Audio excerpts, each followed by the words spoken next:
Salut à tous, suite à de nombreuses demandes et comme pour Westworld, voici la remise en ligne des vidéos Game of Thrones que j'avais écrites et présentées sur la chaîne The Grand Est. La réalisation technique et la musique sont de Nicolas Cattard, merci à lui pour l'accès à ces vidéos. Voilà de quoi se remettre dans le bain d'ici la 8e et dernière saison, bon visionnage.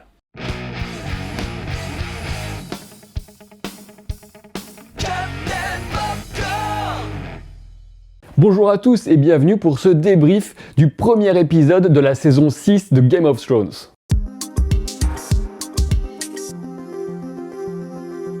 Cette émission sera bien sûr consacrée à mes réactions après avoir vu ce premier épisode, alors attention surtout, ne regardez pas cette émission si vous n'avez pas encore vu le premier épisode. Autre alerte spoiler en plus, puisqu'il est très possible que je fasse référence à certaines théories pendant que je parlerai de ce premier épisode. Et puisque je ferai parfois référence à des théories quand je commenterai ce fabuleux premier épisode, on vous a mis un petit tampon spoiler qui apparaîtra au moment les plus graves pour ceux qui veulent s'éviter de se gâcher des surprises. Bien sûr, il n'est pas question de traiter l'intégralité de cet épisode, mais plutôt de vous donner mes impressions sur les moments les plus marquants. Et après vous avoir présenté tout ça, je répondrai à vos questions, donc surtout ne manquez pas la fin de la vidéo. Et comme toujours, ou presque dans la série, la saison reprend là où la précédente nous avait laissé Ser Davos qui découvre le cadavre de Jon Snow. Et ce sont les hurlements de fantôme, le loup de Jon Snow, qui alertent Ser Davos. Et je ne pense pas que ce soit un hasard. Et oui, je pense toujours que Fantôme aura un rôle important pour permettre à Jon de revenir d'entre les morts. Le moment le plus frappant et de loin, c'est pour moi quand Mélisandre découvre le cadavre et qu'elle dit qu'elle l'avait vu dans les flammes en train de se battre à Winterfell. Pour moi, c'est un énorme indice sur ce qui va suivre, à savoir la guerre des bâtards entre le camp de Sansa et Jon d'un côté et celui de Ramsay Bolton de l'autre. Et pendant ce temps, chez les Bolton justement,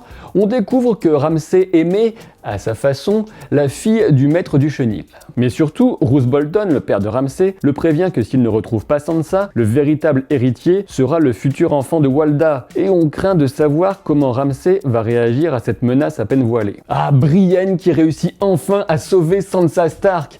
C'était tellement excitant et émouvant de voir ce personnage, Brienne, que j'adore, enfin réussir à tenir en partie la promesse qu'elle avait faite à Catelyn Stark de retrouver et de protéger ses filles. Cette scène est très importante car c'est le tout début du renouveau de Sansa et de son affirmation comme futur seigneur de Winterfell. On a aussi le début de la rédemption de Theon qui était prêt à se sacrifier pour protéger Sansa. On a même Pod qui a droit à son petit moment de gloire lorsqu'il se bat contre un soldat. Une scène vraiment parfaite pour moi, même si certains auraient sans doute aimé voir comment Sansa et Theon ont survécu à leur chute dans la neige. Et on passe ensuite à Port-Réal avec les terribles retrouvailles entre Cersei et Jaime Lannister autour du cadavre de leur fille Myrcella. Et ces retrouvailles sont magnifiques, surtout grâce à l'interprétation de Lina Headey, toujours aussi impériale. Cersei souligne qu'en perdant sa fille, elle a perdu la seule preuve qu'elle n'était pas un monstre. Et si Cersei avait pu montrer de la faiblesse ou de la pitié auparavant, ce ne sera plus jamais le cas. Toujours à Port-Réal, on fait un petit tour en prison pour voir Margaery Tyrell, qui finira sans doute par avouer ses péchés avec le grand moineau et la sœur patibulaire, qui jouent avec elle les rôles du bon et du méchant flic. Bon, il faudra bien qu'on en parle à un moment ou à un autre.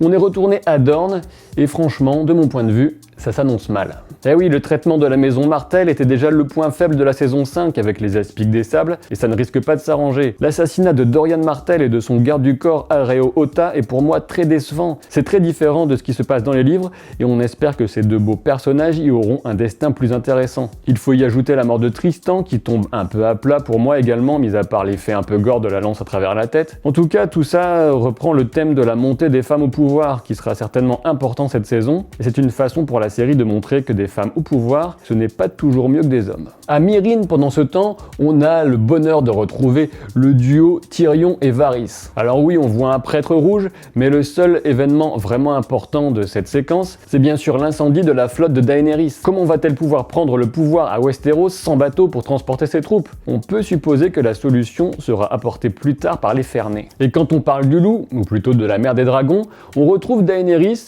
Et franchement, rien de très étonnant. Comme je vous l'avais indiqué dans l'analyse des bandes annonces, elle va être emmenée à Vaes Dothrak pour rejoindre le Dosh Khaleen, le conseil des veuves de Khal. On voit que Khal Moro est un Dothraki très respectueux des traditions. Toujours sur le continent d'Essos, mais cette fois dans la ville libre de Braavos, on retrouve Arya en mendiante aveugle. Et on comprend bien que cette phase de son entraînement sera difficile et on a hâte qu'elle réussisse à mettre une bonne branlée à l'acolyte des sans-visage à coups de bâton dans la tronche. Évidemment, le grand choc final de ce premier épisode, c'est la révélation de l'âge véritable de Mélisandre. Cette scène a plusieurs objectifs. D'abord montrer que Mélisandre a des pouvoirs et que sa jeunesse et sa beauté apparente cachent une grande expérience. Mais surtout, cette scène nous montre Mélisandre plus vulnérable que jamais, une très vieille femme qui a perdu ses convictions et même sa raison de vivre, et qui va se coucher alors que c'est le matin. Alors oui, on pourrait a priori penser que c'est le collier qui lui donne le pouvoir de modifier son apparence. Mais pourtant, rappelez-vous la scène du bain dans l'épisode 7 de la saison 4, qui nous l'a montré nue et sans sa pierre rouge. On peut donc en déduire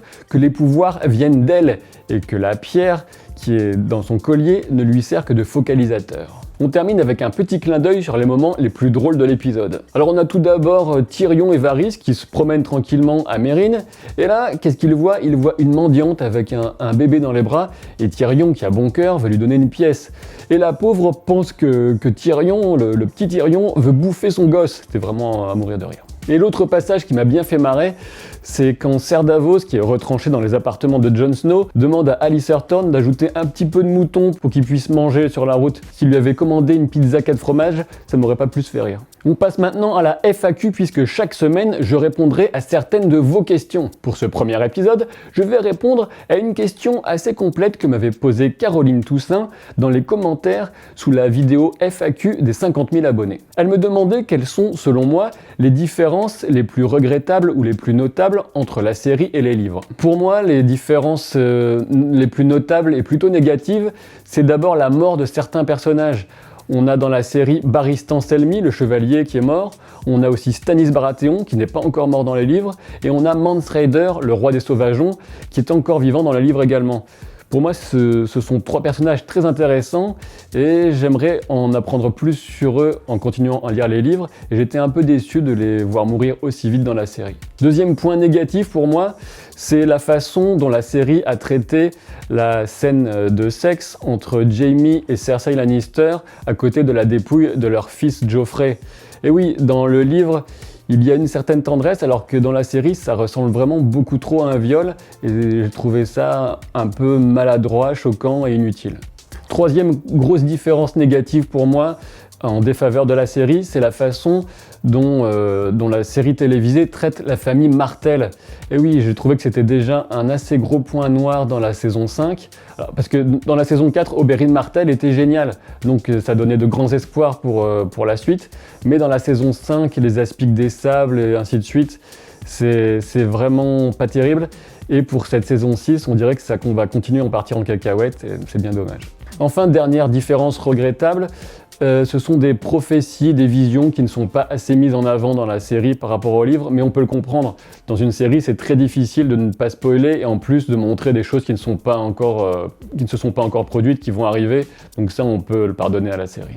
Dans les différences positives, je trouve que de manière générale, la série propose un récit plus resserré.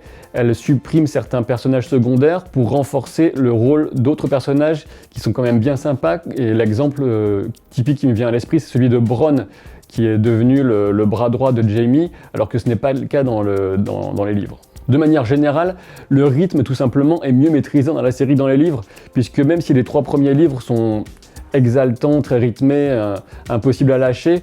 Le 4e et le 5e livre sont toujours bons, mais ça délaye un peu, c'est un peu lent parfois, surtout du côté de Daenerys, et de ce point de vue-là, la série s'en sort mieux. Et enfin, dans les grosses différences, il y a bien sûr la question Lady Stoneheart. Alors si vous ne savez pas de quoi je parle, ne cherchez pas, vous allez vous spoiler.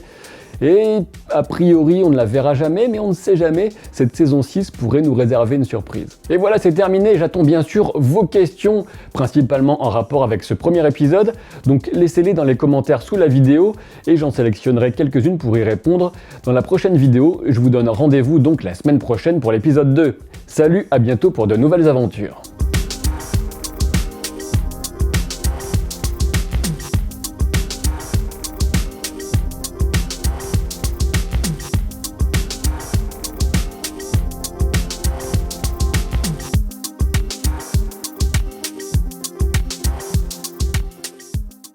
Et voilà, j'espère que la vidéo vous a plu. N'oubliez pas de vous abonner à la chaîne si ce n'est pas encore fait et d'activer les notifications pour ne rater aucune des prochaines vidéos que je vous prépare et qui sont consacrées à différents sujets de la culture pop. Je vous dis à très vite pour de nouvelles aventures. Salut!